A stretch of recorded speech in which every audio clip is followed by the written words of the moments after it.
Item 1 is apologies. Dan, what have you got?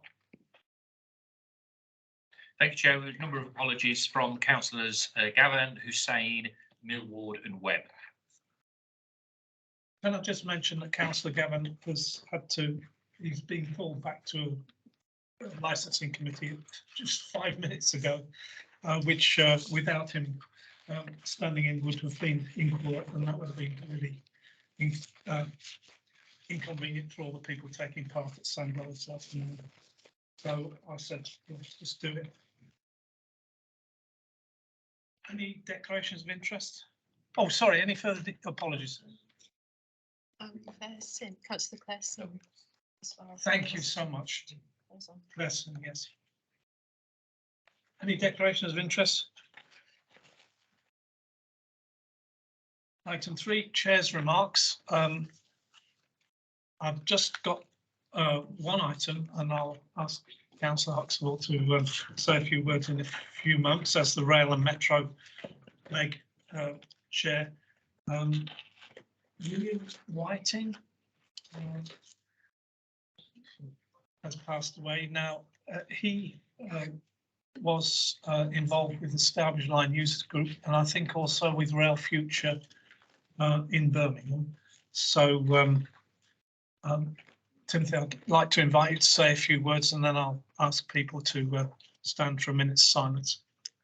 Yes, thank you very much, Chair. Yes, no, it came as very sudden news of his passing.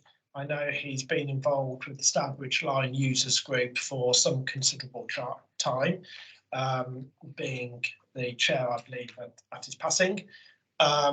Obviously, not only in terms of the heavy railway line using Stourbridge Junction, but the Harry people mover running between Stourbridge Junction and Stourbridge Town, so providing very valuable connection and service for Stourbridge. And of course, I believe the Stourbridge Line Users Group are also involved in the to set up a Dasher, the Stourbridge Dasher service, which I know is being supported by the Stourbridge MP and Andy Street as the elected mayor, and a bid to government in terms of that.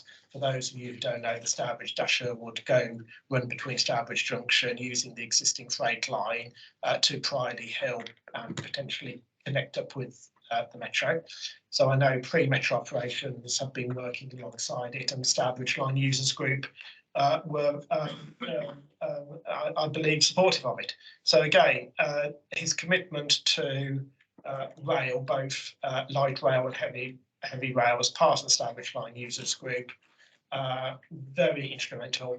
I believe it was West Midlands Rail Future rather than Birmingham Rail Future. It is correct. It is, yeah, yes. Yeah, you know, and so it not just parochial in terms of the Stourbridge line, but in terms of promotion of the rail network across the West Midlands, and he will be very sadly missed. Thank you. I'll leave it at that. Thank you, Timothy, and ask you to stand for a minute in memory.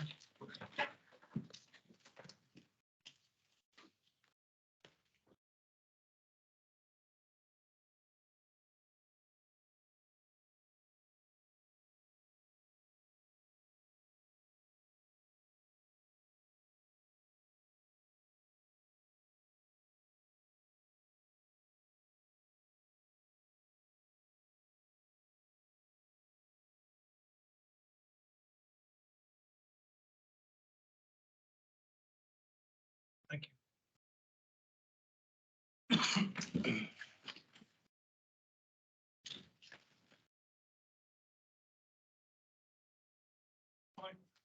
Item 4, sorry. Minutes. First of all, are there any matters of accuracy?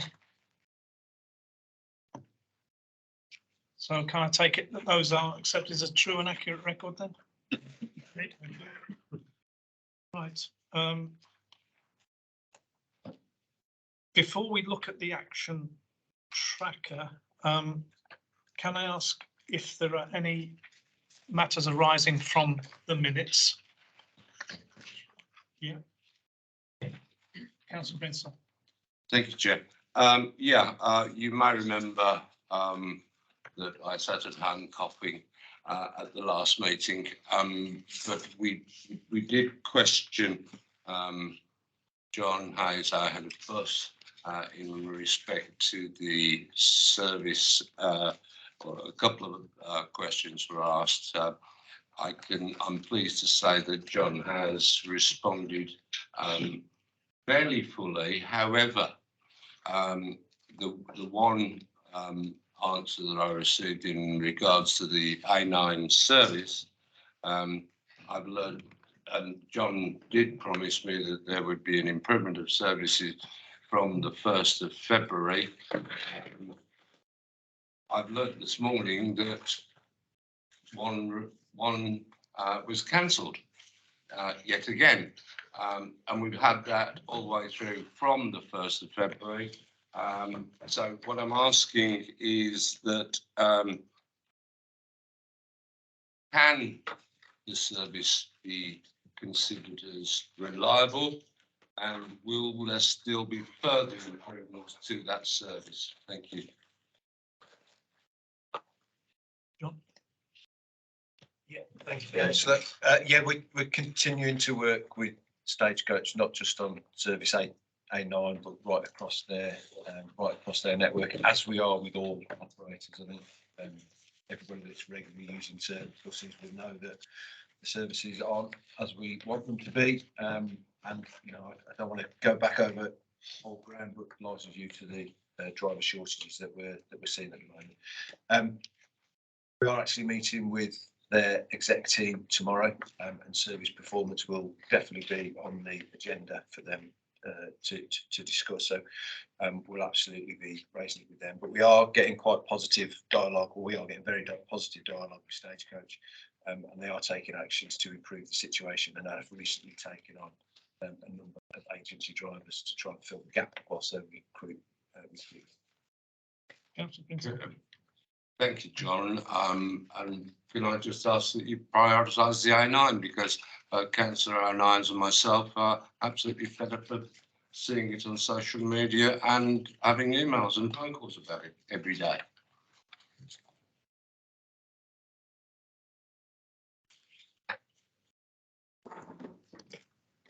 Yeah, absolutely. But obviously, we're going to take that priority along with all the other services that we're committed to. You're not prioritise it over the priority. Including Walsall. Councillor Stanley, then Councillor Huxtable. Thank you, Mr. Chairman. Just to bring to the committee's attention an item I raised which appears on page 6 of the real-time information. Sadly, as I said in this room earlier on, it has got worse. It's a disaster area, to say the least. We were promised by a lady, I think it's Mrs. Jones, I believe, last year, that this matter would be put right. It certainly got worse rather than get better. I have spoken to Mr. Hayes on numerous occasions. I unfortunately forgot to bring the number of the bus shelter with me this morning because I didn't get any reply from your last email. I can attach it to that. Where you've got the real time showing the services on the opposite side of the road to what they are. So not only that, we were assured that if we got cancellations or buses weren't running, they wouldn't actually show up there. And unfortunately, it happened to me as recently as Saturday night, that the bus I was waiting for came to due, and then I waited a quarter of an hour later and it still hadn't arrived. So we have got a problem with the system, and it's seriously, you know what I mean, it's a bit of a laughing stock at the moment, amongst other things, but I'll leave it at that, Mr. Chairman. Peter, John, do you want to come back on that? I can come back on the specifics if I can. So first to Councillor Stanley, thanks for your email message of Thursday. I've got that and I've passed the information on to the team to address that specific location. there are other specific locations where the displays are saying and reporting the wrong thing, then please let us know. And as per the action from the last TDC meeting, obviously Denise came along to the PPF Meg and presented on some of the issues that we're currently experiencing. And I know that you feeded into those comments as well at that point. With regards to the current accuracy of the system and the information around ghost buses, obviously with the network being as it is at the moment, the RTI system isn't keeping up with the data that's coming through. We've got a whole series of work that we're working with National Express in particular on to make sure that is improved.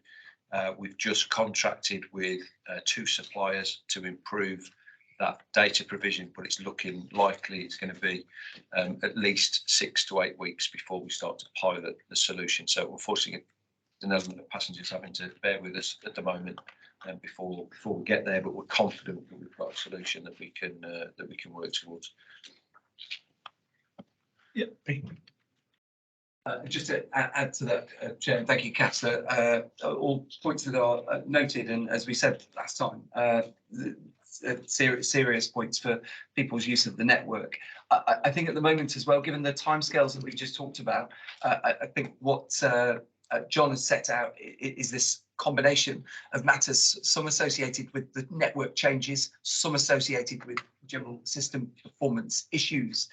So what we would commit to is provide an overview note of all of those things, what we expect to be these fixes by when. We appreciate the fact that they're not buttons that you can press and switch on overnight, but actually they are significant technical challenges in some cases, challenges that we are attempting to rise to and make sure we overcome and work with the operators collectively to come by. But if we could take an action away to provide a note on the timescales associated with fixing those and what they will look like from a customer perspective, then that would be helpful for everybody on the committee too.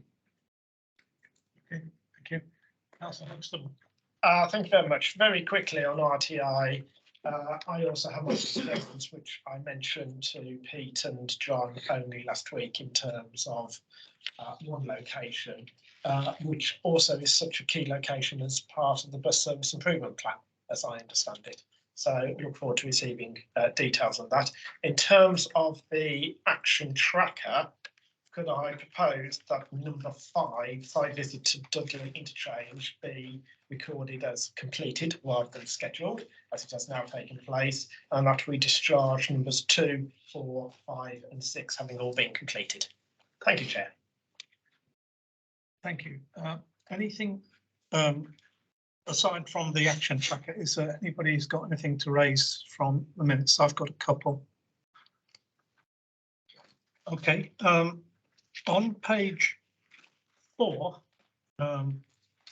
the second paragraph from the top, this would be item 56, swift delivery. I must say I didn't recall the discussion about the notion of removing photographs from Swift cards. Could I have some clarity on that? Because what concerned me was photographs seem to be quite a good idea. You know, you can, if you've got a passport or a driving license, you can even go and vote at the local elections now. So shouldn't we be making more photographs and not less? Plus, in a parochial sense, but an important one, no photograph, doesn't that leave operators open to fraud? Thank you, Chair. Just as the minutes record, what Matt had set out at the last meeting was that there had been discussions around it, and I think the points that were raised and suggested were about the opportunities associated with SwiftCard, set out some of the points that you just raised. I think what Matt was acknowledging that they are all good points and worthy of consideration, but actually at the other end of it, there is currently a discussion as to whether the photo remains as part of it. I don't think that was concluded nor minuted as a conclusion that's been agreed. And I think prior to doing anything further around that, then there would be further dialogue shared and rationale around that shared with members to seek agreement. But this looks to me to be recorded as Matt did say it, which was just around the fact that there are two trails of thought around this and there are options associated with both. And the point that Matt would have gone on to set out is that whilst there are some risks around it, that there are also some wider benefits of simplicity. So it's around assessing those two things. But no agreement was made, nor will it be until there's further clarity around that subject. Thank you. The other one is item 59. That's the top of page 6. Again, sort of second paragraph. There was the issue with a bus operator not taking part in the £2 maximum fare scheme. What's the up to date? Because this was to be reported back to us today. Can I take that, Chair? So we've had, as requested, we submitted the notice of motion to Diamond Bus. And just off the top of my head, this was about requesting further information, well, asking them if they would take part in the scheme, firstly, and secondly, if they weren't prepared to do so, understanding the reasons as to why they felt that they couldn't. So we have done that. And we've had a response from them last week, which I will circulate either part of the minutes or as part of a separate note. First thing to say is that Diamond not prepared to take part in the scheme, and my understanding is even if they wanted to now, they wouldn't be able to because the scheme has been closed by the DFT. The reasons for which they wouldn't take part, I'll circulate the notes. It's quite lengthy. They have included a link to their website where they put in a public statement, but their belief is that the reimbursement are being offered by the Department for Transport for the revenue loss of reducing their fares to £2 isn't sufficient to cover their costs. But also, secondly, they don't believe that a relatively short period of reduction and then increasing the cost is the right thing for passengers. They believe a consistent approach is better for them. They also point out in their statement that they have, for regular Diamond bus travellers, there are other ticketing options which mean that their daily trip could be less than £2 anyway if they were to take up some of the passes. But I will circulate the first and a link to the statement that it's provided. Can I just come back, John? So what's the up to date with the £2 fare then? Because I think this was raised at the time that actually it's okay short term, but in a way you want a longer term national arrangement. Chair, I'll take that part if I may, because I've been speaking to the Department of Transport and others regarding that. At the moment, the position is, as set out by the department, that they are monitoring the benefits and the uptake of the £2 fare. At this point in time, that's due to expire still on the 31st of March, so the end of next month. But they also did state that there is some assessment ongoing and has been asked for by ministers to determine whether there is any opportunity to push that on further or to extend it for a period of time. So there's no guarantees around it, no commitments, but there is a commitment to review it and consider whether there is any opportunity to extend it further. Thank you. I'll move on to the action tracker proper, and I would just like to start off by following up on what Councillor Huxtable raised. Yes, we did go to Dudley. You were there, Councillor Stanley, I was there, and Councillor Oldham. My feeling from touring the site was there's lots of progress there, but it's a massive project, and I think it would be really useful at an appropriate moment to go back. Because, for example, if you have a metro line cutting through the middle of an existing bus station, you do need to know what it's going to look like. And there's all sorts of big stuff there, like compulsory purchase orders that I didn't know about. And although it's interesting, it wouldn't actually take you very long, normally speaking, to have a meeting about it and see what there is to see. So I'm just wondering whether at a later stage, and when that might be, it could be good to go and take it further. Councillor Stanley, I'll bring you in a moment. Officers. I think, Chair, from our perspective, if members felt that there was benefit in doing that, especially as the scheme progresses further and we get into more visible works on the ground, then we'd be more than happy to facilitate that and make it happen. Thank you. Councillor Stanley. Thank you, Madam Chairman. Thanks to all that took the trouble of coming out to Dudley last Friday, I think it was. It was very nice to see you there, and the partition value was absolutely first class. There are problems, and we're going to encounter problems over a long period of time. One of the biggest difficulties that was explained to us was the way into the new bus station of Trindle Road along St Joseph Street, which is a very narrow street currently at the present moment. And the other problem we're going to be confronted with is the fact of where do we put the buses while this work is being carried out. The chairman's rightfully pointed out as regards to the metro, and that sort of a bit here and a bit there. It's a much similar sort of situation what it is in Wolverhampton. Bits left never being finished, and a little bit started and caused another disruption somewhere else. But it is a big project. It's going to be completely different to what we've experienced in the West Midlands before, because it has got a name, and someone will tell me that the new style of interchange, where the bus is actually back onto the stand rather than pull in front of the stand and load up in a different fashion to what we've been used to.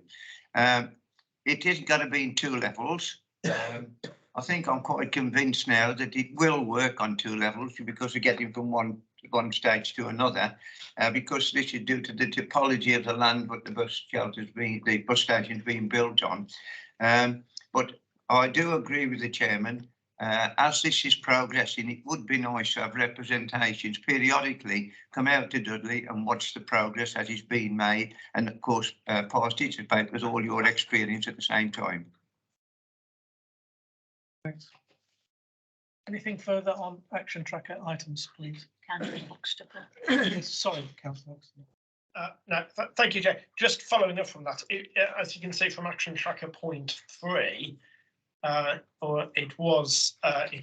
action is that it's to be discussed at a future morning briefing of the TDC. So whether that is overtaken by a further site visit or not, but I just thought I'd draw that to your attention because it is actually on our action tracker. Yeah, I did wonder about that myself, but I don't have a fixed view at the moment. But we will keep a good eye on the whole project. I think that's important. Yeah.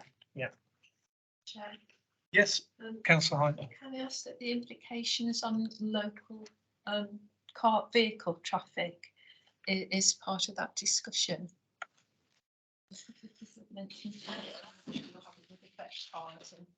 Councillor Stanley mentioning it reinforces what's been said, but I think a couple of people are wondering how it's going to affect traffic.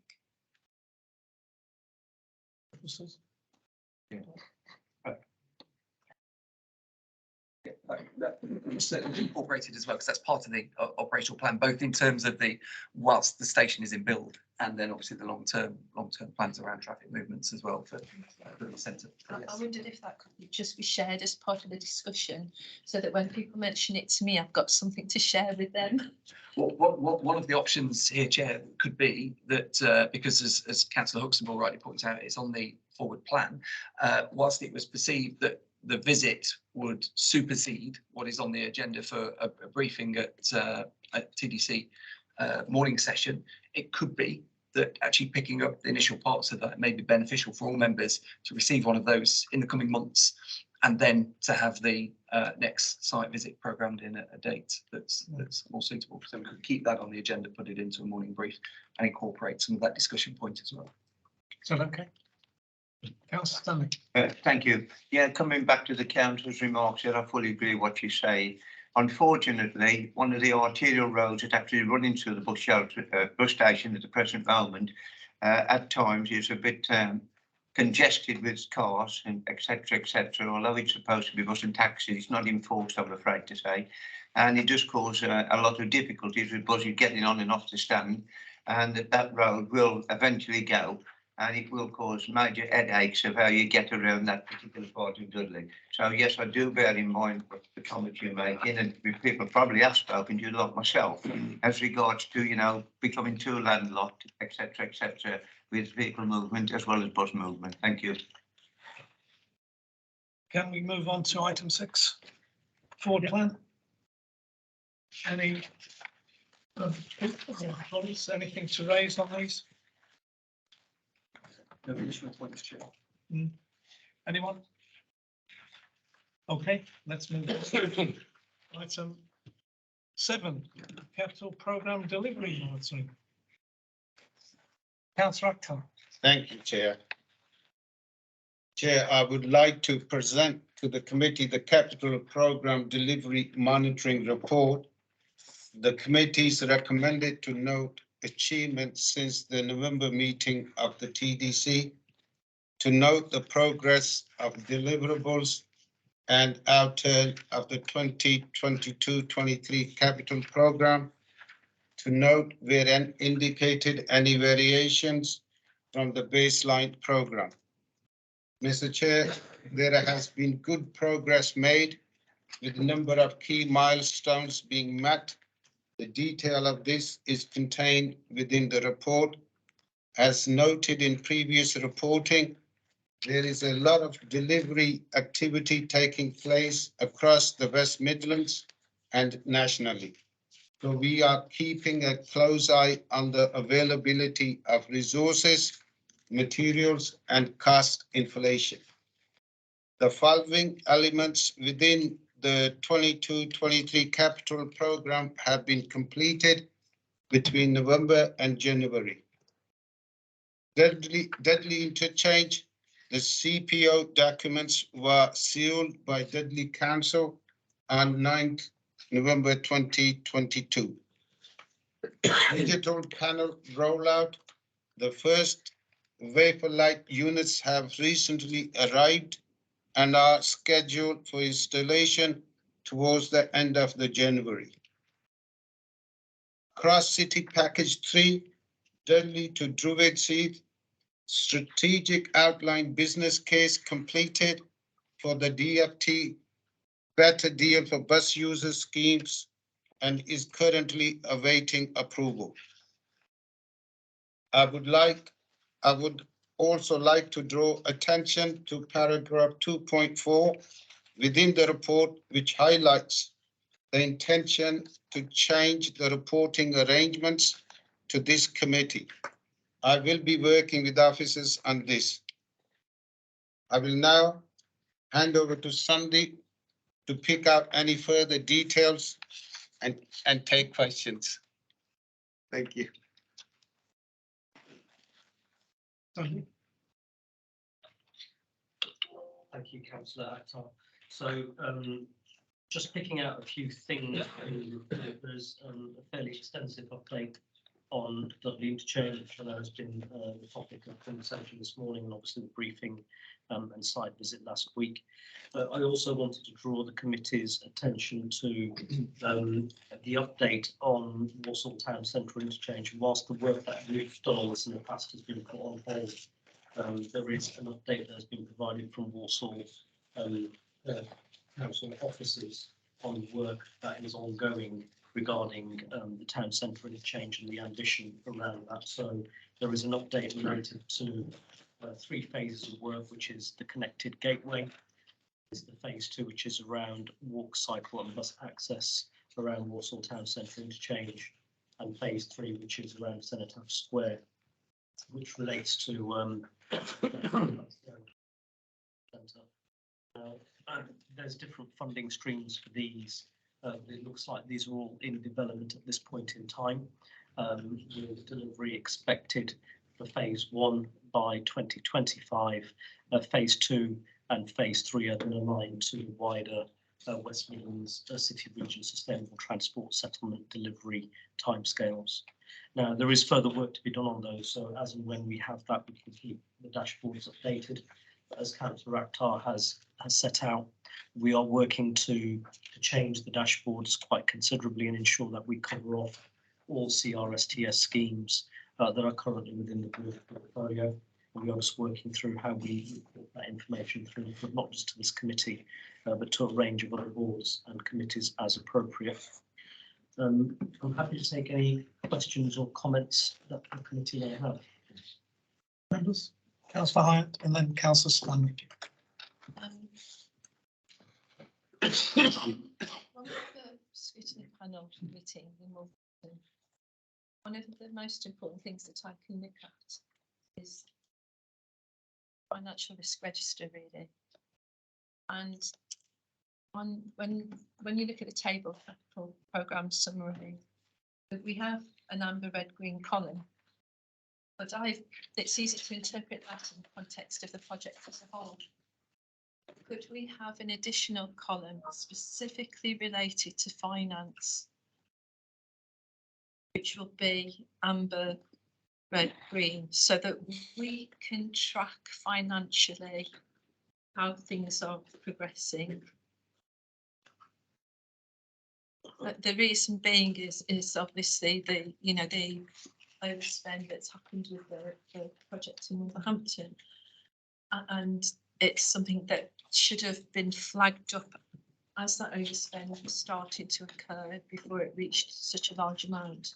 And you will know better than I if this would be a good step, for us to start to see those red flags being raised. Is that I don't know how good that is. So just to give you a bit of insight into this, so when we do the delivery confidence assessments as a whole, they are for the project as a whole, but they do capture any financial elements as well. So if there are things that are changing the overall budget or the overall programme, those are captured, and where we have that, we will put it within the variations to the baseline programme section of the report. We also do have more detailed financial monitoring reports which capture some of those risks for our major programmes. But in terms of where we would like to go with this in the future is to change the information within the dashboards altogether, and that's something that we collectively need to agree on, working with our lead member, Councillor Akhtar, in terms of what information do we make sure that we can bring to the committee that is useful and meaningful to the committee. So that's something that we can absolutely consider. Yes, please, because that would be really meaningful, really useful. To keep it as a separate entity, I think would be extremely helpful, certainly for me, and I'm sure for the members of the committee as well. Thank you very much indeed. Did you want to add anything? No, I think Sandeep's covered it all. I think one of the things that's important for us as well, there is a financial table in here, as you've quite rightly spotted. It's not just looking at the in-date finance spend, it's also looking at the whole of the project spend, because projects transcend the years as well. And that's where we're just trying to redesign some of these reports. And obviously, we'll bring that back for this committee as well. So with Kate's help, we'll sort those out in a more meaningful way. Councillor Stanley, just a moment. Indicated, is it on the question? This particular question? Okay, I'll take Councillor Stanley and then I'll come to you. Thank you, Mr. Chairman. Just relating back to the report on page 20, achievements, section 3, and the first bullet going down, Dudley interchange. The compulsory purchase order was served on this particular business last year. In my capacity now as a regeneration cabinet member, I am dealing very closely to see if we can get them re-accommodated somewhere with a place which is suitable for that, run that type of business. They're asking for things that we really can't provide currently. but we are extremely working on it. So the sooner we can get them fixed up and relocated, there it will make things a lot easier in that direction for the demolition of the old CNA building on the perimeter of the new development. The other question is also in 3. Something I'm a little bit in the dark about, and someone will explain it to me, no doubt. This cross city package 3, Dudley to Druids Heath. I'm a little bit in the dark of what that's about, so somebody sort of put me in the picture, please.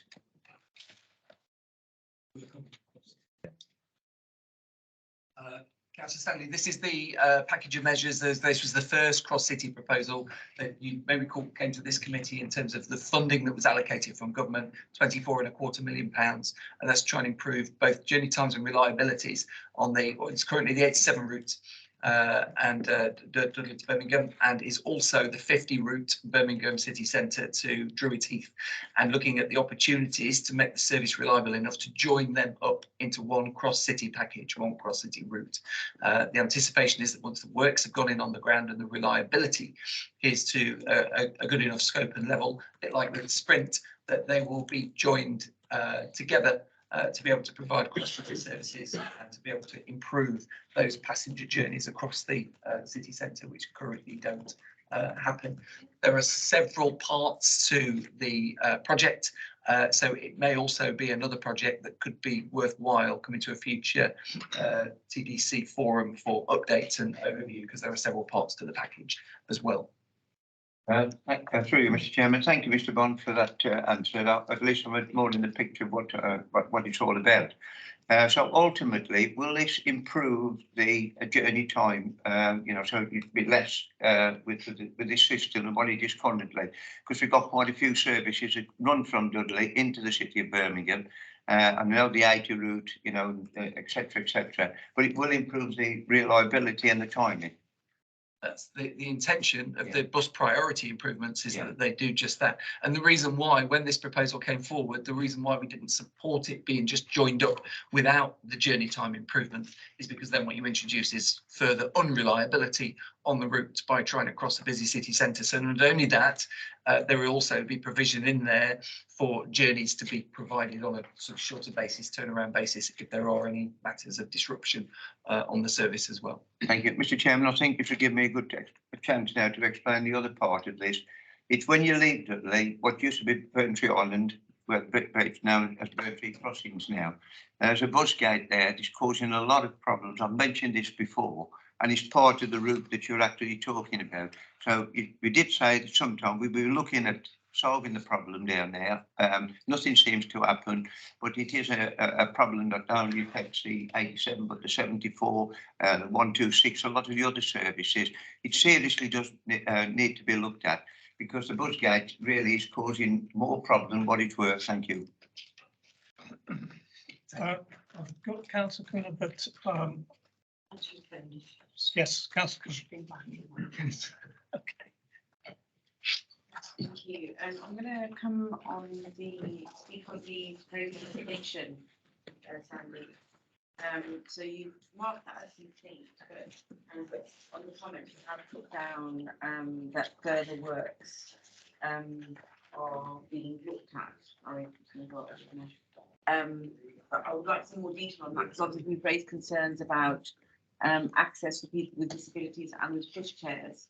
And the existing ramps that are there that will just need to be reinstated, and maybe a bit of extra work on one of the ramps in the eventuality that the lifts may break down, and if there weren't sufficient staff to assist someone with either a wheelchair or a pushchair. So, I mean, although further activities are required to address issues, but I think I would like it to be a bit more specific and understand exactly what you're referring to in that. Okay, so thank you, Councillor, for your question. As far as I understand it from the updates I've had from the rail team, that piece of work was not within the scope of the original build or rebuild of the station. That is something that is being, I understand, is being looked at separately. I know there's been issues with the existing ramps and the levels of the fall that they have, which means that they're deemed to be not compliant, which is one of the reasons why they are not used, or they were not retained for use as part of the rebuild of the station. The activities that I refer to here are specifically ones that were within the scope. So there's some curb line adjustments that need to be done, some snagging and in the defects that have been picked up during the construction, which need to be completed under that contract. So it doesn't relate to the reintroduction of ramps as it currently is.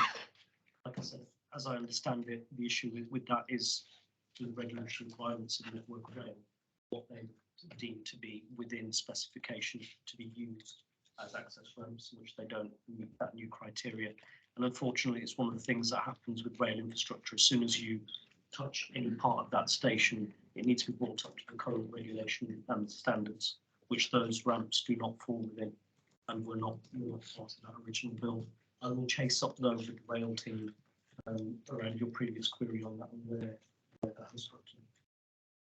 Could you add that, if you don't want to add it as part of that, but I would like to see that noted somewhere, specifically about the reinstatement of the ramps. And I would like to see a response on that, please. Can we note that just as an action, as it wasn't within the scope of this project?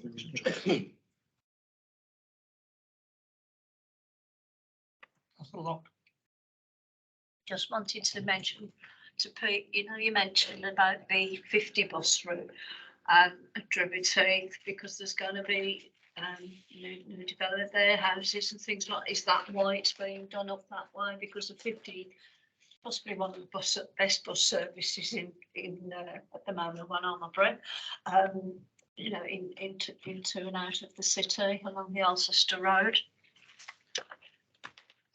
Thanks, Councillor. So that wasn't originally the purpose of the scheme, but within the scope, he's obviously looking at new and additional developments around the area and how they can best be served.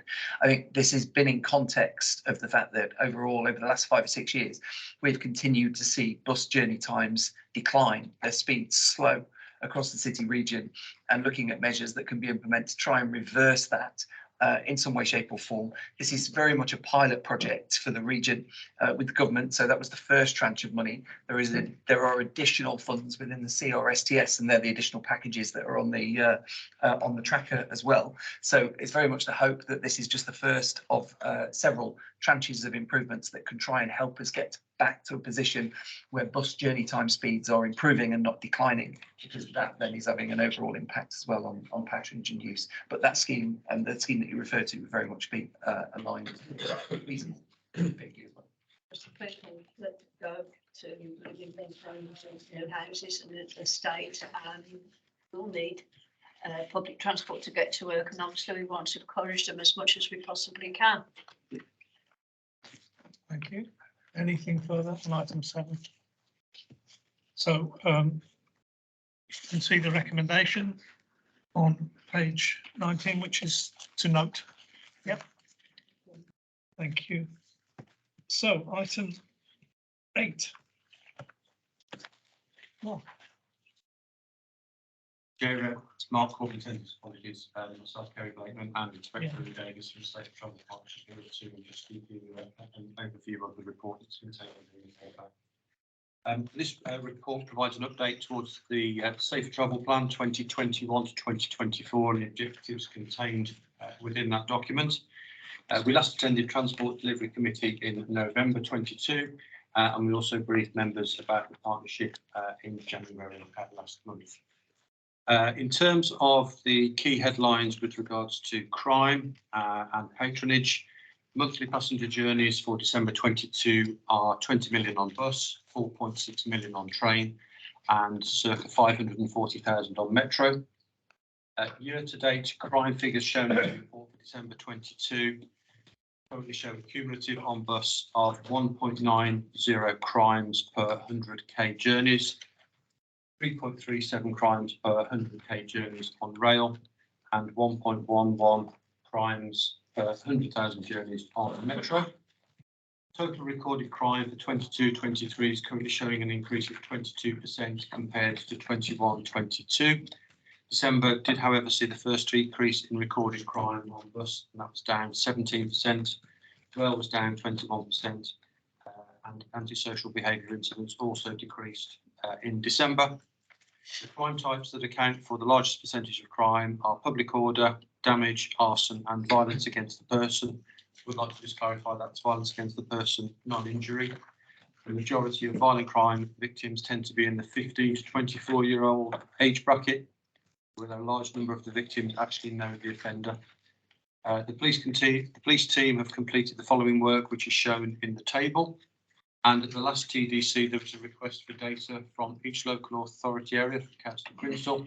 I'm pleased to show that those figures have now been broken down in the table shown there and based on the respective population data from each of the local areas. Pleased to report that our transport safety officers are now out and about on the network as previously reported. There will be a press release going out later this week from the Mayor and the PCC's office. And there's an invite from both myself and also Inspector Davis that if any members of TDC would like to come out on patrol and see the TSOs and the safer travel team on any of the key routes, please drop us a line and we'll arrange for that visit to take place. That's the update, Chair. Yes. Councillor Grimsall, thank you. Thank you, Chair. I just want to thank Kerry and the Safer Travel team because I understand that members of Solihull's Strong Communities and Neighbourhood Services Scrutiny Board have been invited to the control room here ahead of their meeting in March and to review the Solihull cycle CCTV service that is provided for us. So I just want to thank him, please, and the team. Thank you. Thank you. Thank you, Councillor. Okay. Members, anything further?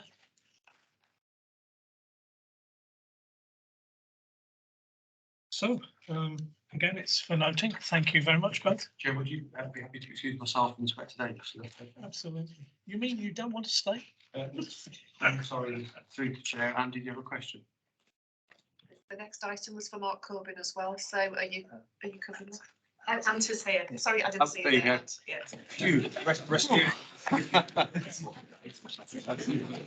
Thank you. I almost got away with that. Good afternoon, councillors. Good afternoon, Chair, and thank you. My name is Anthony Sloan. I'm the head of the Regional Transport Coordination Centre Events and Emergency Planning. The majority will be aware of what the RTCC is. I'll cover some of that briefly in a very, very brief manner. Just want to extend the thanks, really.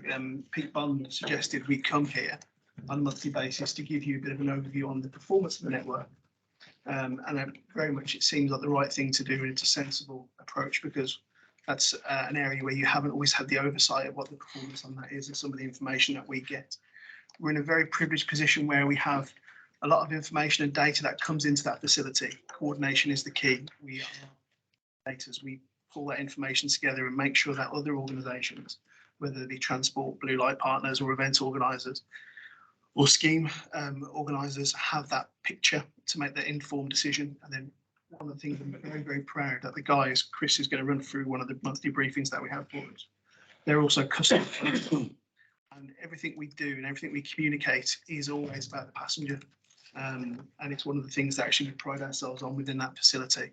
And you'll see from some of the information that we've pulled together for you here, we're going to go through a bit of a slideshow, which we are going to cover December's. And the reason why December's is when these papers were submitted to you. The month of January hadn't concluded yet, of course. And it takes a few days for the data to be done, so it's still not in its final form yet. So we'll be a month out of date slightly, but it will give you an idea of the information that we look at, the performance that we capture, and what we do and who we communicate with in regards to ensuring we have a consolidated view of the network. Chris, do you want me to plug in and you go through it? Yeah, that's fine.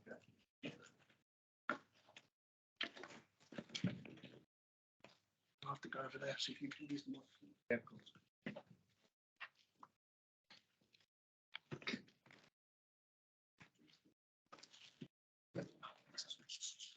Yeah, just want to set up, if I may, just introduce myself. My name's Chris Talbot. I'm one of the RTCC duty managers, so just responsible for sort of TFWM's overview of the region's transport network.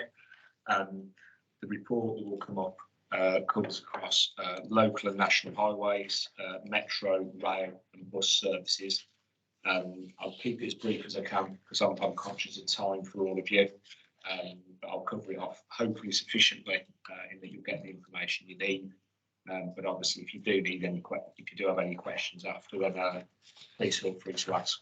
And then the main areas that we'll look at are in terms of how we link the various transport modes together. Rather than just putting the information out there, it's making sure that other respective modes are aware of what they need to be as well. So the first slide that Ant's brought up is a very brief breakdown of the transport network over the month using a RAG rating system. So most of you will be familiar with that. So sort of green, amber and red in terms of progressively more significant incidents across the network. I'll break that down further in a minute. We do also now have the introduction of a black rating, which covers off very severe incidents impacting the network, such as the metro shutdown last year. And a topical one at the moment is the ongoing rail industrial action. Next slide, please. So this just covers off a very brief breakdown of the main incidents across the month, and just for each section, I'll touch on how we push that information out, and also how we share it with other modes. In terms of rail, where we've had the industrial action, we've seen significantly reduced or fully withdrawn services on various dates, and as you'll all no doubt be aware, the impact that can have.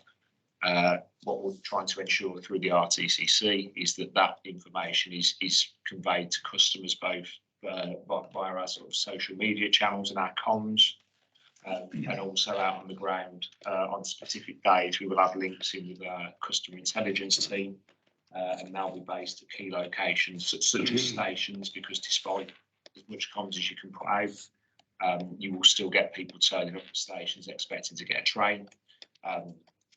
And part of that role is feeding into them the alternative methods of transport that they can see. Where are they looking to go? What bus services are they looking at? Are they going to need to use?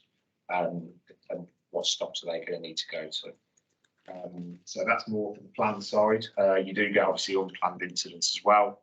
So there was a significant fire at the beginning of December up in Wolves at Lower Horsley Fields. Now, when I say it was right next to the track, it was from here to less than the end of the room of the door away from the track. And that had an impact for several days on various routes through Wolverhampton to Birmingham. So again, it's making sure that ticket acceptance is relayed. Now, to be clear, with ticket acceptance, we don't have authority on that, but there's commercial agreements between rail operators, bus operators and metro to accept tickets on their respective modes whenever there's a significant issue. Their discussions that they'll have amongst themselves, but what we're making sure is where there's potentially a need for that to happen, that those discussions are taking place. And when agreements are made, it's making sure that again they're pushed out via all our reporting channels. And what we also have within the RTCC, National Express operate part of their service management through the RTCC or from within the RTCC, and they're able to ensure that general calls are going out to drivers to ensure that they're aware of the need to accept tickets as well, just filling in potential missing links where the information doesn't reach them from their garage, which does happen. Moving on to the metro, again, I won't go through the cross ticket acceptance again, same page at the minute, Ant. National highways and local highways now. Yes, just go up a page. That's where we were, just for a minute. Won't be too long on this one. And again, similar with metro, whenever there's a loss of service, generally if it's not quite as disruptive as if it's at one end of the line or the other. So if it's up by St George's, services or up by the Edgbaston end, and services still can run more or less in their entirety. They've just missed the last stop or two, which again isn't ideal. But again, it's where if it's needed, the ticket acceptance with bus can come in. Where we tend to see more disruptive incidents is if something occurs in the middle of the line.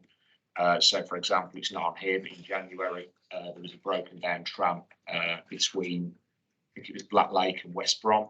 And what that means is you've potentially got stuck services either side, and then what we're doing is tying in with Metro Control to make sure that their services are operating, as best they can on either side of that. Again, they're the subject matter experts, and we can feed that into our comms and our reporting. Bus, as I've touched on, they can feed into us on things that they're seeing on the network. We have a host of cameras that we have access to across the transport network. And what having Bus in with us gives is access, or they can relay to us what they're seeing on their driver cam footage, so any CCTV that's actually on Bus. So in the absence of a camera, that allows us to get more detailed into the information where we potentially wouldn't normally have it. And the trade-off for that, what we give Bus is being in the RTCC, access to all of our camera network, and it saves them having to send bus inspectors, their mobile response, etc., to incidents. Sometimes they can be at incidents for 3 or 4 hours at a time. But what we can do is just allow the bus operators to have access to that and not need to send them. But to be very clear, it's not just National Express, even though they're in the room with us. We have links with all the other minor bus operators. As we touched on earlier, I think Kebs Stagecoach. We'll have links with them on their routes because sometimes they won't be aware of an incident until a drive goes through it. So we make sure that all our comms are going out to the relevant operators just to make sure that they're fully aware. They've got a line into us whenever they need it. They've got the opportunity to come into the RTCC if needs be to work from there as well. Next one now, Anne, thank you. And moving on to local highways and national highways. Most of the local authorities have got some sort of urban traffic control. So we'll look to time with them where we can in terms of managing incidents on their network. And what we'll also look to do for the more significant incidents is tie in with national highways and use of variable message signs on their network. Because although there's obviously a join between the motorway network and the local road network, what we're very aware of is that road users don't see that join, and they're not really concerned with that join. There's an opportunity to put the information out via another mode's infrastructure. For example, anyone travelling into Wolverhampton or Birmingham or any other local authority, if there's a specific issue on a route that we can convey on the motorway network, then we'll look to escalate that through national highways to do so. And then something that we did a little bit more of around the lead up to Christmas were various mitigations through works in Digbeth. So as part of that, we utilised what Kerry mentioned earlier, the transport safety officers. They've got various traffic powers, including controlling of traffic where necessary and safe to do so. We had a response from West Midlands Police as well. Contact with on-road signal engineers. They were able to manipulate timings on junctions as we were seeing volume of traffic either coming into city or going out of city at various points during the day. And then what we've also continued to do now is utilise portable VMS. Again, the same as the electronic signs on the motorway. Apart from they can be moved to key locations, depending what we're seeing. So, for example, we've still got some through Digbeth at the minute as part of the works through there, and also on approaches to M5 Junction 1, which again, the councillor for someone may be aware we see as a particular hotspot. Just advisory notices for people requesting that they don't block the junction, because that's what we're seeing as a main driver of the congestion through there. If you flip it for national highways, what we do look at doing as well, this is a significant issue on the motorway network. It can be two-pronged. If there's a motorway closure, then we know there's mechanisms where the UTCs will find out about that, but we don't want to rely on those conversations taking place. So we'll make sure that the respective UTC or traffic control has been briefed, because you're going to potentially get a lot more traffic on the local road network than perhaps you normally would. So what they'll be looking at doing then is their own mitigations, which they're responsible for things like traffic signals of, giving greater green time on a particular approach if there's more traffic running down there. And also, again, touching back on the use of VMS, actually for the advice people before they actually reach the motorway network. For example, an incident that took place a couple of months ago around M6 Junction 6. There were significant issues with traffic queuing on the Aston Expressway out of city, back through the tunnels into Birmingham. So we were able to request Birmingham UTC set some of their signage use their network, not only advising the incident, but requesting that people use alternative routes and providing what those were. For example, using the A34 through Perry Bar to get up to Junction 7 and just bypass going through Junction 6 altogether, which in normal circumstances would take a little bit longer. But when you balance that against potentially sitting in a queue for an hour, then it's easy advice for us to give, and we can also monitor that through traffic data and also through CCTV. Next one, Anne, please. We also put together a look ahead, so it gives us just an idea of what's coming up across the month in terms of any significant works, any significant events, any significant industrial action. And it's just a quick one pager for us, and then we'll make sure we have an events and emergency planning team within the RTCC. We also link in to a TDM team, travel demand management. They can put briefs out to any schools, local businesses, etc., that may be impacted. And also the event organisers will have links in the utility with Resorts World, increasingly through the football clubs. Obviously, they'll manage their own network around their events, but it's key for us to know what they're doing, but also for the issues that may impact people coming away. An example of that would be for anything on the utility arena or Villa Park in the evening, ensuring that national highways are aware to potentially open the additional lane on the A38, or look at potentially pulling some of their works for an hour or so in the evening. Again, there are rooms to look at this, but it's conversations that we're just making sure are happening. And then finally, Ant, please.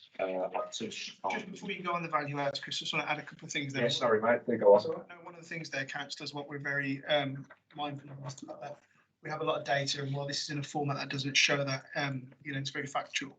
It's important to highlight some of these points in regards to where we have had that sort of anecdotal impact, and we have supported other partners and acted as that coordinator, as I mentioned earlier. And one of the things that Chris touched on there is being mindful of the way people are travelling, as I touched upon at the start, in regards to that we are putting the customers first. We are doing more and more now with different organisations like the utility, NEC in particular as well now, in regards to them sharing our information, we share their information. But also actually our comms and where we talk to people has been we're changing that, trying to have that approach.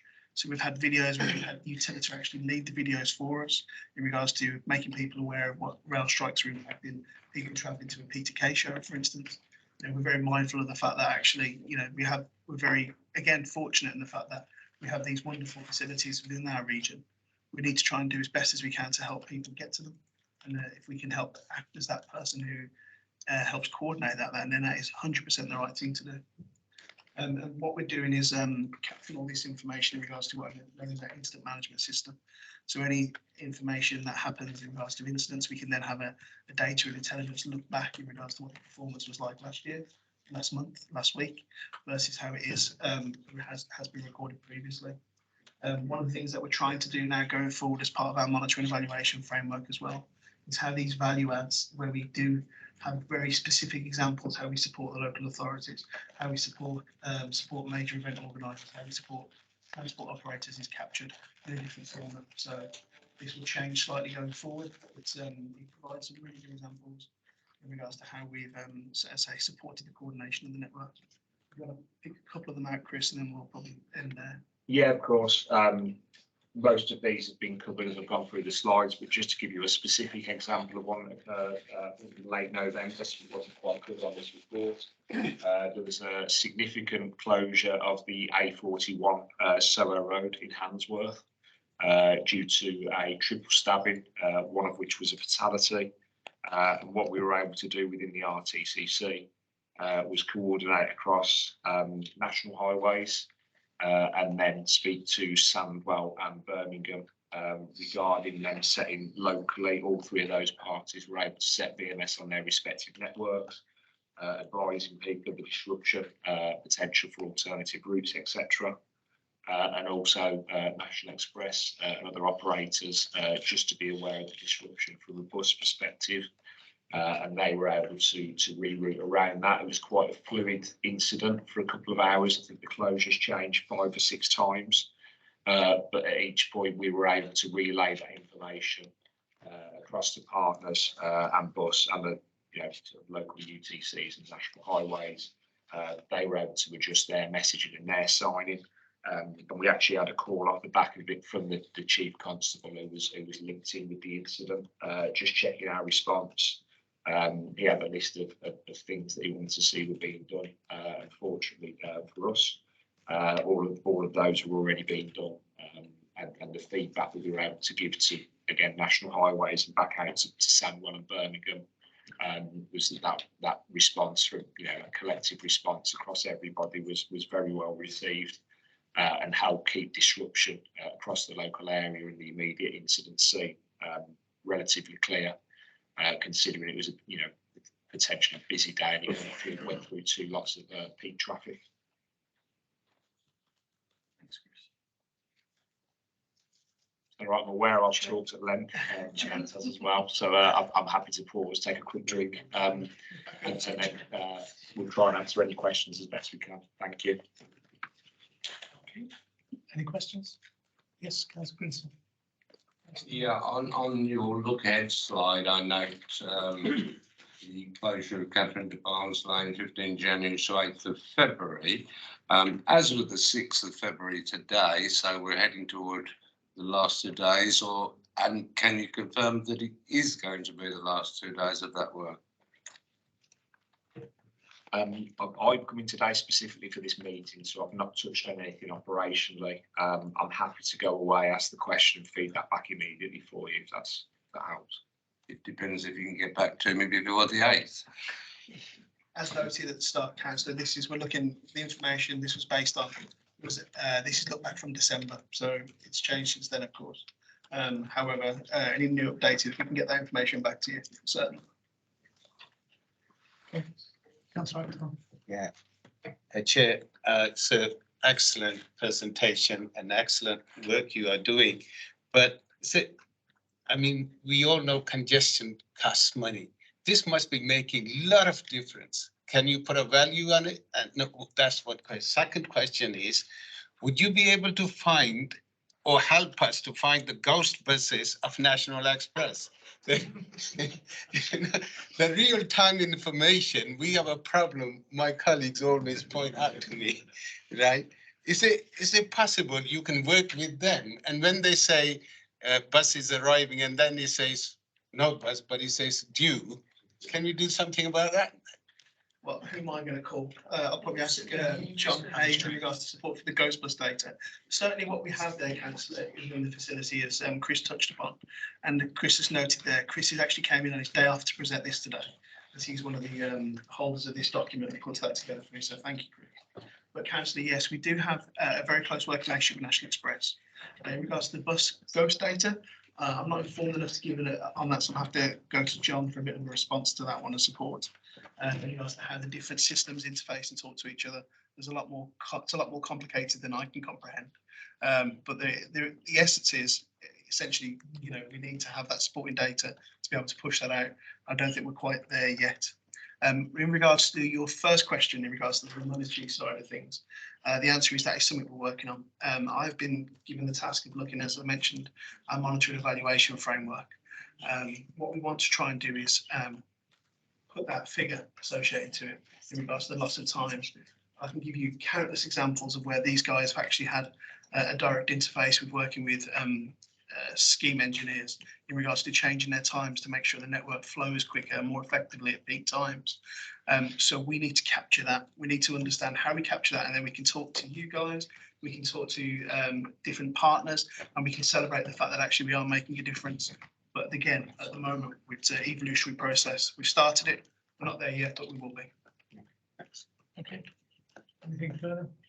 So Yes, Anne. I've got the answer to Councillor Griswold's question.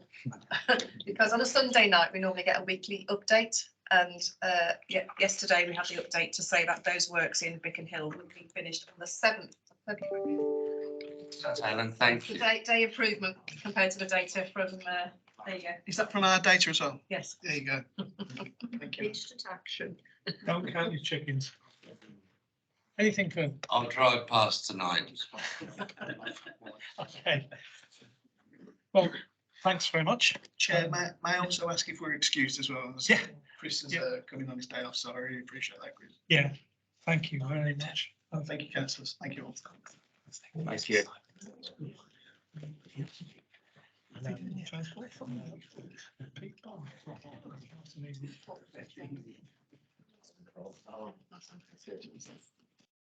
Thank you all. Have a good day. Thanks, James. Okay, item 10. Pete? Thank you, Chair. This is just a brief summary around the transport funding update that we highlighted the position at last month's meeting. £2 fare we've already discussed and as highlighted, so there's no commitment to that beyond the end of March. But there is a review of it to look to see whether there is any possibility of looking at extensions to that, and that will depend on the level of success or otherwise. It is worth noting for our region, of course, and I think we've said this before to committee, but remembering the £2 flat fare, whilst it's been highlighted today, doesn't apply to all operators in our region. What does apply is the fact that generally a single fare is normally around the £2.40 mark for most customers in the West Midlands, give or take, bespoke schemes. So therefore, the impact of it isn't necessarily as significant as it is in some other places. So when we talk about those services that come in from rural Warwickshire, where customers pay at £3, then that makes a bigger difference to those specific journeys. That's what we're seeing around the country, is a national mix of, depending on what the existing fare is for passengers, the level of impact that this fares cut has. But we are working with government to understand their assessment of it. In terms of the wider funding, so that's the recovery funding that's been provided nationally by government to operators. There is still no commitment to additional funding from the Department for Transport beyond March 31st. Now, there was another motion put forward by this committee, the last committee, and that was to ask the Mayor to work collectively and work with government to seek opportunities. Between the last meeting and now, the Mayor has met with the Minister for Bus, where he has put on his radar very much the potential risks and implications to the West Midlands bus network of no further funding being granted.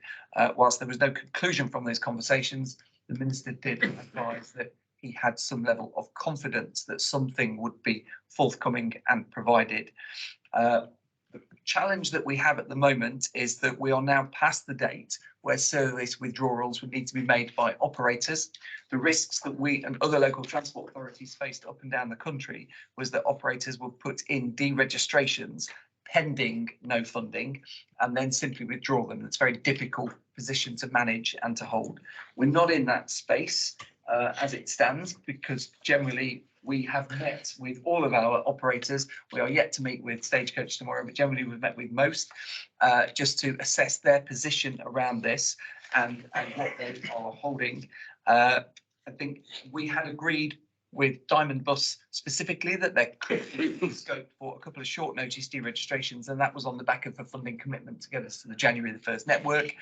As it happens, the funding discussion has been concluded, so we shouldn't expect anything beyond any tweaks to assess to improve reliability for services, for example. We've also met with National Express, who are not planning for any major changes for March the 31st, but have advised that there are ongoing concerns about the affordability of the existing network. So understanding that additional funding level from government has become quite critical to them. Also, as I advised, we'll be meeting Stagecoach tomorrow. We are working as an organisation with UTG and other city regions to continue to lobby government on the back of those conversations that we've discussed.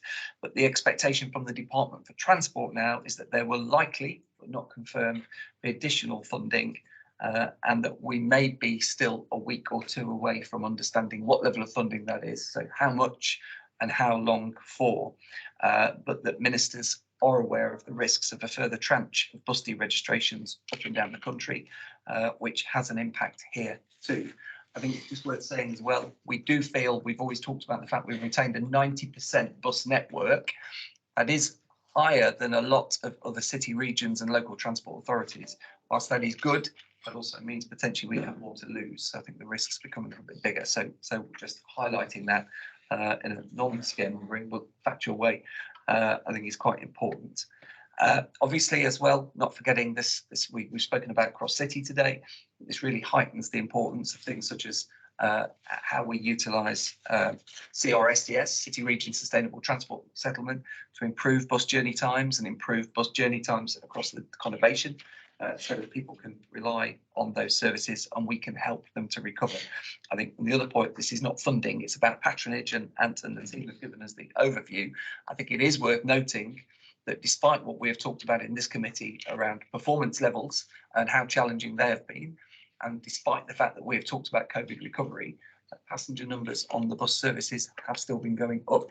So that just shows that there are wider impacts as well to people, and the dependence and reliance on that bus service is as critical as ever. So it's as critical as ever we maintain the funding, get the punctuality and reliability right, and keep the services operating.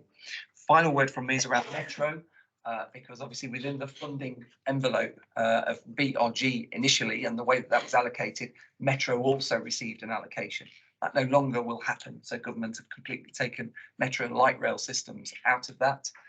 So it is worth highlighting, whilst we've understood that and budgeted for it, then any impacts to Metro patronage, for example, will have a further impact. So keeping a close eye on that as well. That was where I'll leave it, Chair, and happy to pick up any comments or questions. Councillor Stanley and Councillor Hunt. Thank you, Mr. Chairman. Mr. Bond, what concerns me most about this is retained in the services. If we're going to get the unreliability we're currently getting from Diamond on both services, people are losing a lot of confidence. And they're losing a lot of patronage in the process by deterring people. One of the things that is concerning me, are they there to put the final nail in the coffin of these services by operating the way that they actually are? There was a diversion quite recently, and I left a message for Mr. Hayes, where we got someone showing him the route, but they're showing him the wrong route. So people were waiting to go to Wolverhampton, right, were being passed by because it was a bus going towards Dudley. They just got the thing back to front. Fortunately, that diversion has now been solved. But what is worrying me and really concerning me is they really do need to get their act together to make these routes profitable. The way they're going about it at the moment, they're just going to kill them off. So, you know, it's generating a revenue for them, but they're letting people down very sadly. Is there no way of getting to the operators, you know, and saying, you know, this needs to be done? I'm not talking about a bus running late. I'm talking about a bus that don't come at all. I do use a network. I sent an email that I had for the second time to Mr. Hayes quite recently, and I was a little bit concerned why the bus wasn't going along that route. And I can assure Mr. Hayes today, I checked it out and it is. So what the lady was referring to is probably where we get one or two missing during the evening. But you know, we really do need to impress that there's a future for them out there, but they really need to keep more to the reliability, being reliable, rather than, you know, just coming when it suits them. It's known at the moment as a sooner bus, it's a sooner not come than come. So that's the situation that, you know, we find ourselves in. But as I say, we pay towards the cost of this, you know what I mean? And we need to make the operators aware of their responsibility as well to the passengers out there. And I'll conclude with that, Mr. Chairman. Thank you, Councillor. And your points are very well made. I think it is worth saying, and I don't work for an operator, but I think it is worthy of sharing with this committee, though, a couple of the points relate to that most bus services that are operating out there that were commercially profitable prior to COVID are actually still in a position where they are in some need of a level of receipt of subsidy in order to sustain those services. Now, absolutely, the point is that we should be seeking reliable and punctual buses. A combination of factors that we've been now coming to this committee and updating on those 3-month funding awards that have been handed out by government since 2020. And the fact that we are still 3 years down the line from the commencement of COVID in a position where we are waiting on news for a 3-month handout from government to support our bus network suggests that we are not in a place where the government is yet supporting the network in a long-term sustainable fashion. Or it is not really being clear with us that it expects us to absolutely set out what a commercial network in this region looks like, which we think would probably see the reduction of significant numbers and volumes of bus services. I think that said, what it leaves us in a way to do is see how we can best manage the funding that is allocated to us to achieve those objectives that you've set out. A key way that we've done that is by the devolving of the funding from government. As of the January the 1st arrangements, then bus operators that don't provide the reliable and punctual service will not be paid that portion of the funding allocated to us from government. Now, that's the best opportunity that we have to manage that with operators, to set out what we expect to be delivered. I think what we are also setting back to government, though, is actually, if we really want this to stop, let us try and look at a medium to long-term settlement that enables us to work through with the operators exactly what you set out there, how we can assure them that there is a future for all of those routes, those services and their businesses within it. Because at the moment, I think the scepticism that they have is that the minute that funding stops, they will not need extra drivers anyway because the bus routes are waiting. And I think it is hard to persuade them otherwise in the event while we constantly seek 3-month hand-to-mouth arrangements with government. Mr. Chairman, I fully agree with the comments that Mr. Bond's made, and I also endorse what he said. If the government is promising to do things, they know they need now to practice what they're preaching. I need to get your body North End Peter. No, Mr. Chairman, please.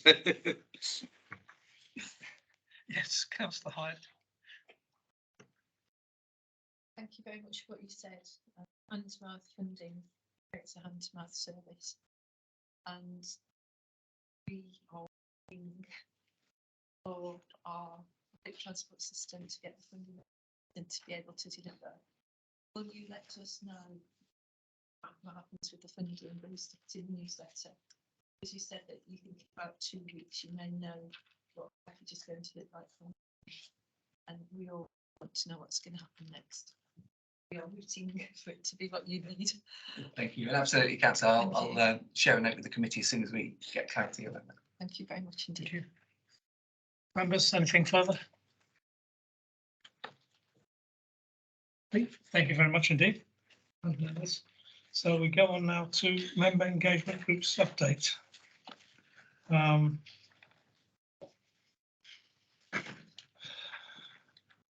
Pete Bond. The Chair, happy to pick this up, but I know my name was against it. I thought that was actually a typo on the basis that this is normally a member presented item, so I don't want to hog the floor.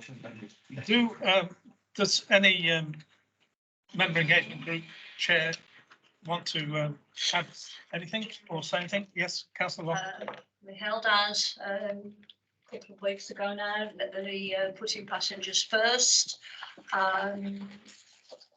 A lot of what Peter's been talking about, the updating the notice boards, you know, the real-time information, that was mentioned as well. Things are being worked on, I should say. Still very much room for improvement. Also, the funding as well, which is concern for the future, you know, after March. So things are moving to that also. Is there anything else? I know that I was chairing because I was suffering with the flu at the time, but colleagues that went and did the visit to Birmingham University prior to the meetings, so if they want to give any feedback on that. Yes, it was an absolutely excellent visit to the university to find out how air quality is measured. It was brilliant. One of the takeaways though was that you've got the congestion charges in the middle of Birmingham, and if if the maps of where the areas where congestion charges are were to reflect the health needs of the population of Birmingham. Congestion. Yeah, where, Yeah, it's like Carol, not congestion. sorry. Did I say the wrong thing? Big, No, I was- what a big pedantic. Oh, sorry, I was scanning down and speaking. If the map of where the congestion charges are was to reflect the health needs of residents where illness was caused as a result of air pollution, then it would actually look a bit different. And what has happened is the need to meet government targets was deemed more important than meeting the health needs of residents. And that's an interesting thing really, because that's process trumping what the process was designed to deliver. Because we had a speaker on health pollution, and let's see, it gives you the names. Dr. Susan Barlington of Air Quality Issues, Public Health Impacts, were her specialism. And then we had Professor William Bloggs, who talked about, more generally about air quality. And that was one of the things that was apparent from their presentations. But I can really recommend it to anyone. If you ever get the chance to go, it's absolutely fascinating. It's really, really good. Thank you.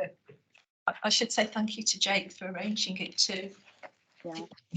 Can I come in on that, please, Chair? Yes, Lynn. Yeah, thank you. Yeah, Carol's absolutely right. We were a small but enthusiastic band, and I think people had a job actually escaping from us because it was such an interesting visit. I don't know whether everybody that went down, I was lucky enough to go down to what they call the garden shed, which does look like a garden shed at the back of the university, but the high tech there measuring pollution is second to none. I think there's only 3 in the country, so we were privileged to go and see that. And as Carol said, the health impacts now of air pollution are so clear that we want to see some ways forward, how we can measure what the health effects of air pollution are. People often get blamed for their own weight, whether they smoke or anything like that, but quite often people in areas of deprivation don't have any choice in where they live, so they don't have any choice in what they breathe in. And it is becoming very, very clear the huge impacts that air pollution has. So it was, as I say, we were a small band, but it was such a good visit and so enlightening. So to add to Carol's thanks very much to Jake for arranging that. Thank you, Chair. Thanks. Anything further? Councillor Stanley. Councillor Lyons. I'll check me first. So mine's very brief actually. It's just to say thank you very much for being patient with me, Councillor Locke. I was at Himley Hall and I had a bit of a job locking, if you remember. I remember it well. Thank you. Thank you, Chair. The sprint member engagement update. We moved on. Let's see if we can I come to that next possibly, or I was going to ask Linda because she's been Linda, would you be next in a moment, please? Oh, well, okay. Sorry, Chair, because Carol covered part of it, I added to it. So that was my report in addition to the printed one. Thank you. I just want to raise one thing on putting passengers first or arising from it. I know that officers have had a really busy time because of the very short notice bus changes. And I just wanted to understand where you've got to with replacement of bus timetables at shelters, because my understanding is it later this month that the January changes will be at every bus stop. Yeah. And the problem is there is confusion because in many or some cases people are still relying on those out of date bus timetables at stops, and then they're unhappy because the information is wrong and they wonder where the bus has got to. So my next concern would be, well, if there were to be subsequent very short notice major changes across the network, we're going to have the same issues. So I wonder, perhaps not you, Mary, necessarily, but John, give him the job of explaining. Yeah. To go out in the wall. Post and pipe things. Well, that's ultimately what we do anyway. Yes, so you're absolutely right, Councillor. Obviously, we're slightly behind in getting the information up on the 1st of January. We'll be clear with that in the last couple of bus updates, and the latest forecast is by the end of February, all bus stop information and flags should be up to date. But I will ensure I get the latest update from Denise and circulate that around TDC members. You're absolutely right. Again, if we do get another series of changes coming into us, I can't see that happening before the 28th of February now, because they would require short notice support from ourselves that we wouldn't necessarily grant at this moment in time. But you're absolutely right, we could be looking at another series of changes that will be up against again to seek to change. Now, under normal conditions, if we expect the normal churn of changes that we get, then 70 days is sufficient notice for us to be able to provide that information as and when it comes in. But if it's a network-wide change, like we saw in January, you'll recall from the 1st of January change, we put a poster up at every bus shelter across the networks. I think there's about 5,500, 6,000 posters that we've put up. That link is still live and valid, and that shows the latest up-to-date information. And again, passengers that don't have access to digital means can access that information through the customer contact centre. I was speaking to a member of staff at the bus stations, and through council locked intervention, we've been in contact with a number of community centres, libraries and other locations who can display and provide that information as well.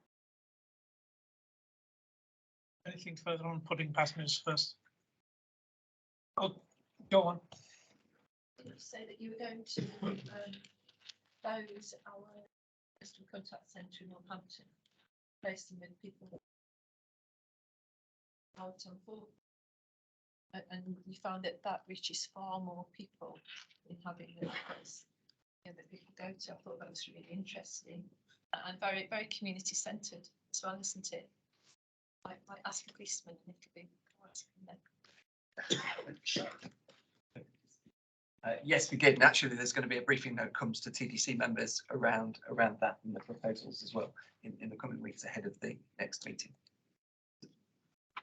Which reminds me, sorry, Councillor Nyers, I'll try to stop talking in a moment. I don't know if members are aware of the introduction of community hubs at bus stations. We saw something being prepared at Dudley, the one at Walsall's operational, and could provide part of the answer for the kind of issue that you've raised. Is that you again, John? That is me again. Yes, these. So we received some money in the autumn from the DFT on the Tackling Loneliness with Transport call for funding. So we've put 3 intertwined schemes in place, if you like. One is we've worked with community transport schemes to take minibuses out into areas that could be susceptible for people struggling with loneliness, to provide just a listening ear, a coffee, a biscuit, or access to information they might need, such as debt advice, cost of living advice, access to food banks, financial advice, advice to improve their physical fitness, etc. Anything really that they want to access. Second one then is the community hubs that we've put in commercially vacant lots at the bus stations that are now all up and running, and people can drop in for similar access to services, or we're making the space available to groups to kickstart them following COVID. So things like age concern have taken a couple of sites. The Ramblers Association in Walsall have taken a site to lead walks to improve quality of life and tackle loneliness, and various other groups have taken those facilities. And lastly, then when those groups become established in the locale, we're then providing transport for those groups for people to then go and attend those locations. It's time limited funding, so we've only got 12 months worth of funding. DFT need to see the results and the reports of that by the end of May, so we're working to provide that, but the schemes will carry on for a period thereafter. Yeah, going really well so far. Can you say where they are or will be? It's right across the piece, isn't it? Yeah, it's across the West Midlands, so 5 bus stations: Coventry, Walsall, West Brom, Dudley, and Bilston. Bilston, we couldn't find a unit, so we've actually redeployed the exhibition bus that the Combined Authority have got access to. So Walsall Community Transport have got that and are driving that out to Bilston Market every day.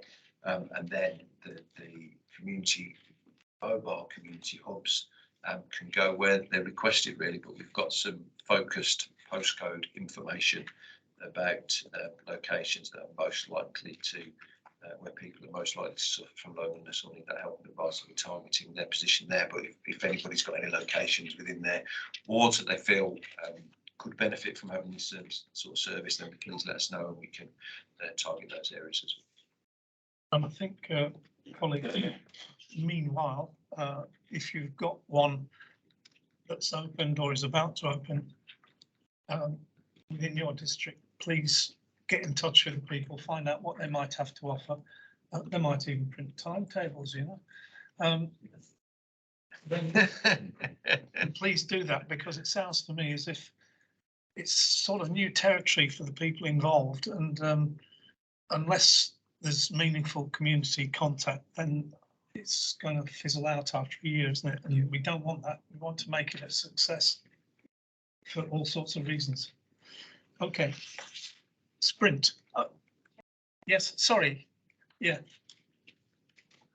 Can I get some further information about that? Because I've got some community groups that might be able to benefit from it. Yeah, I think would it be beneficial if I sent a briefing note out to all TDC members and that kind of information, because it's you know, it's really it's a relatively small thing in terms of what TFW do, but it's massive in terms of the people that it benefits. So I'll send that around. So the sprint report, well, as set out, nothing to add. Councillor O'Niles. Thank you, Chair. Your update refers to the possible meeting to take place on the 25th of January. I remember. Residents of Solihull and the Communications and Engagement Manager for the Sprint project. I can confirm that meeting did take place. Oh, good. And following the meeting, I've been asked to present at this meeting a petition on behalf of the residents. This petition is calling for the removal of a bus stop adjacent to their properties. I believe it's also opposing the proposal to install a Sprint shelter. Existing location where the bus stop is presently at. There's various reasons for this. They're mainly centred around antisocial behaviour, but there are others, and they're all outlined within this cover letter being presented with the petition for consideration. Thank you. Thank you. How does that get administered, Dan or Anne? I'll take it. So first of all, West Midlands have a petition process now, so I will take that off you and feed in to that. And it's, I think it is still the case piece. There's different avenues depending on the number of signatories, but I'll take that off you and we'll feed that in and deal with it and get a response in due course. Thank you. Okay, thank you. Anything else on Sprint? No. What's yours? Your own? My own? Maybe. It's not included in the paper. And yes, we did meet on the 16th of January. the report was forwarded through to Tanya on that very same day, but it's not been appended. Chair, apologies for that. I will certainly include it in next month's, but yeah, target oversight. Okay, Last but not least. councillor Huxtable. On a very similar vein, the Rail and Metro Meg did meet on the 23rd of Jan, I believe, and a report was done, although it was post sent out. I have referred to copy that report to Dan today. So on this occasion, it is not Dan's fault. I emphasise, or any officer from Transport for West Midlands, but that if that could actually be included, and hopefully Dan has got a copy of the thing I've just sent him today. Yeah, but we'll have that into next week. Yes, but just to say that apart from the meeting, we also did, I thought, a very good site visit in terms of community rail partnership, which I know you attended, Chair, and others from this committee did. And I think we could learn valuable lessons from it across the West Midlands, and we were discussing at Rail and Metro Meg how to bump it up the agenda. Thank you, Chair. I've got one for you, councillor Huxtable. I want to find out, we've got 5 new stations coming up, haven't we? At least 5. Stations? Yes. Yes. Now, Darlaston, Willenhall, Pineapple Road, Moseley Village and Kingsheath. Which do you know, perhaps officers could tell us, which of those will have ramped access? My understanding, but officers will be able to correct me. My understanding is that all new stations have to meet the Equalities Act and the there to actually take into account access for those with disabilities. So they should all have some form of measures integrated as part of it, but for the exact details, I would have to refer to rail officers. But I would also point out that there is a government fund, which I think is called Access for All, and that also looks at retrofitting at railway stations and other public transport significant interchanges, measures for those who are less able. Just before you come in, my understanding is that if you put a lift in nowadays, that'll do. The only problem with that is when lifts break down, users of Bilston Metro stop will know exactly what I'm talking about. Then there is no meaningful access.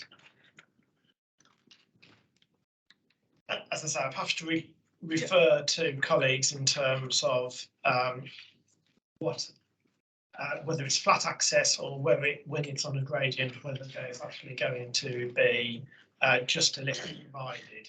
But as I say, we have a law, we have the Equalities Act 2010, and all stations that are built by Transport for West Midlands have to accord with the Equalities Act and the law in terms of disabled access. And I think it's one of the iniquities, shall we say, of the law, is that it only refers to future build and not past build, so it doesn't apply retrospectively, as I understand it. Hence why the government has the access for all funding. But in terms of all future stations going first, I can guarantee that all our stations meet the stringencies of the law. I just want to ask, maybe Anne, does Transport for West Midlands have a policy of installing ramped access where it is physically and financially practicable to do so at stations, including new stations, especially new stations? Yes, we need to make sure that all of our stations meet all the accessibility standards, and it might be a combination of lift access and ramped access. It will depend on, as you say, what is viable within each station, but it will go through the usual design processes, and that will be one of the criteria that will need to be met. So of the 5 new stations, you might not have an answer right now, but of the 5 new stations that are definitely underway, which of those, how many of those might have ramps? I don't know the detail of the design, but that's definitely something we can take away and confirm what has ramps as well as other lift access as well. And not only, as you say, the 5 new stations, but the law equally applies to metro stops. So with all the new metro stops that we're actually planning as part of our extensions, whether it's Wednesbury to Bridley Hill, whether it's the East Side metro extension, they will all have to meet the Equalities Act as well. Thank you. Anything further on the member engagement groups? Okay, so on we go to the board papers. They're both public documents, aren't they now? So we've got, we're on item 12. You have got 2 reports. That's correct, isn't it? The first one is the local transport plan. Well, we've had the presentation this morning. Is there anything to add to that? Officers or members?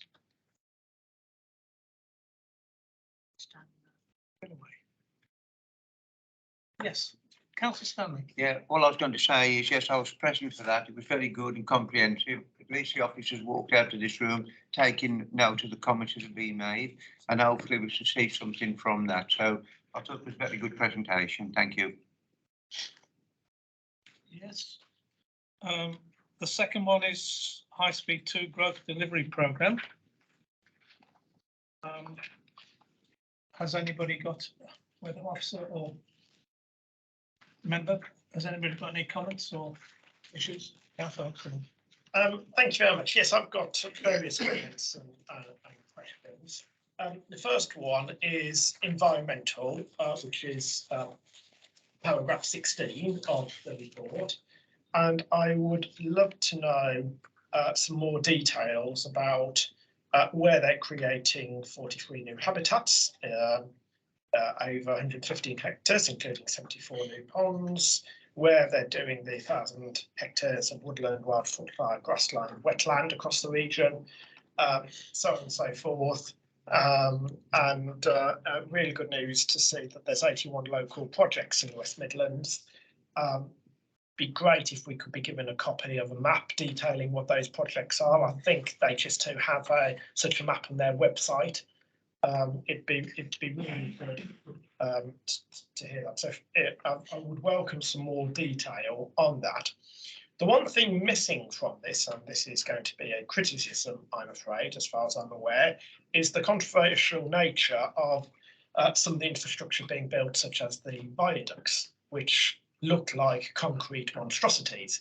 Now, I'm aware that one is the subject of an active planning application in front of Solihull Council, I believe later on this month or next month.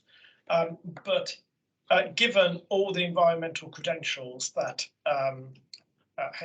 HS2 has actually mentioned, or is mentioned in this report, they can do a lot better than concrete monstrosities, in my opinion, and they could do a lot better in terms of engagement with the communities where they're talking about putting these viaducts, such as Borsal Common and Berkswell, in terms of the current one, and in the future where the viaduct crosses over the River Blythe near Hampton in Arden. So what I would like mentioned to the board on Friday from here, if at all possible, is to say, let's not forget about where HS2 needs to do better in terms of engagement with local communities, where HS2 need to go back to the drawing board to look at some of this infrastructure that they propose, like these concrete monstrosities called viaducts. And if they want to boost their environmental credentials, well, the proof is in the pudding, and this is what they actually have to do now. And it's interesting to see the contrast about the viaducts I've mentioned compared to what they're proposing to do in the Colne Valley in southeast England, and also what they're proposing to do in the iconic structure, which I think is nicknamed Bellingham Bridge, just outside Curzon Street. And you look at those, what they've proposed, and you look at some of the others, and you think, why are they doing the one but not others? So those are my comments on that report. Thank you, Chair. Councillor Hunt. And I also add as well, although I haven't actually seen it myself, but anecdotal evidence is that a large amount of the woodland that was planted wasn't cared for or looked after last summer. So an awful lot of the trees just died.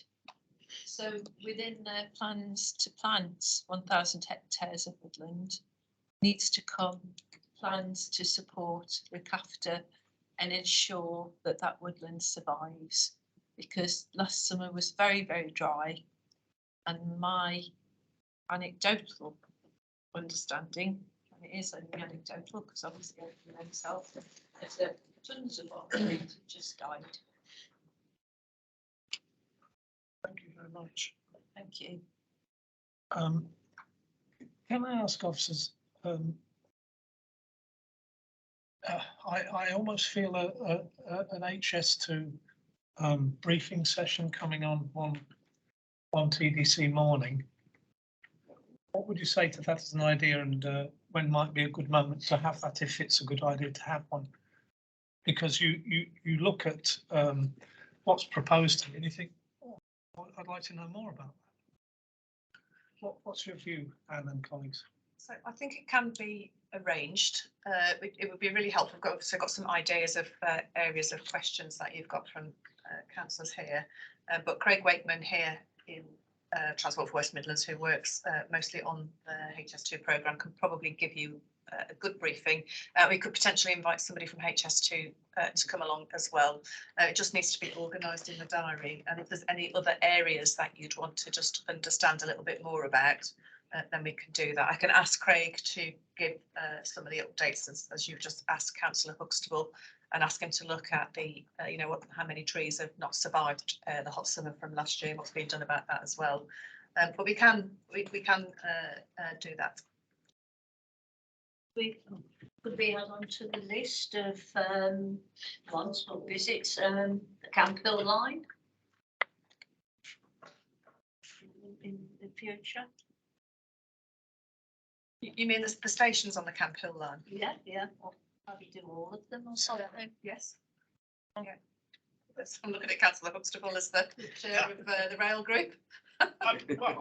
Sorry, I'd be more than happy to look at that. I think it'd be very valuable to get feedback from the 3 drop-in consultation events that took place over late January and early February, one of which I believe was at in your ward, Councillor Locke, at Sturchley Taffs, yeah. So it'd be very good to get the feedback from those, and then similar to what we've done at university is to organise trips to those stations, or station locations, I should probably to say, to see how things are actually progressing and how they're incorporating any feedback from those consultation events. One thing also I said is that I was through my other role invited to look at Old Oak Common and how the work was progressing at Old Oak Common by High Speed 2. I see no reason why High Speed 2 couldn't do a similar site visit for members of TDC, and I've asked Tom Painter to arrange that at an appropriate time. So if we're also contacting High Speed 2 in terms of a briefing, it'd be nice to bring those all together The good thing also, of course, with my small p political hat on, is that because, as I understand it, Birmingham City Council aren't going into purdah because we don't have local elections in May, unlike other local authorities across the West Midlands, that visits to the Camp Hill stations, all of which are in Birmingham, obviously shouldn't have a problem with purdah. So that could possibly be arranged during that time frame. On that point, though, I think I do need to clarify, because they are not Birmingham City Council schemes, they are combined authority schemes, and we have to abide by the 7 local authority purdah requirements. So we might have some difficulties there. I'm sorry. But okay, all I would say is that a visit to railway stations in Birmingham are unlikely to influence the elections happening outside of Birmingham, and that would be my opinion, but I wait to hear the combined wisdom, inverted commas, of the legal people when discussing it. I think visits will be okay. How you use and publicise the information, we just have to be careful about. I think too that it's with any development, when is the best moment to visit it anyway? Yes. You know. Just one clarification. I don't believe that members in their communications are subject to purdah, because we can't, during election periods, we're encouraged to put things out to communicate with the residents. Just let me check, and I'm sure it'll be fine. We have to put the truth out. Anything further on this? No, I'm not going to say that. And can I just say, we are in the majority here at the moment, my group, but we're not going to take advantage of that.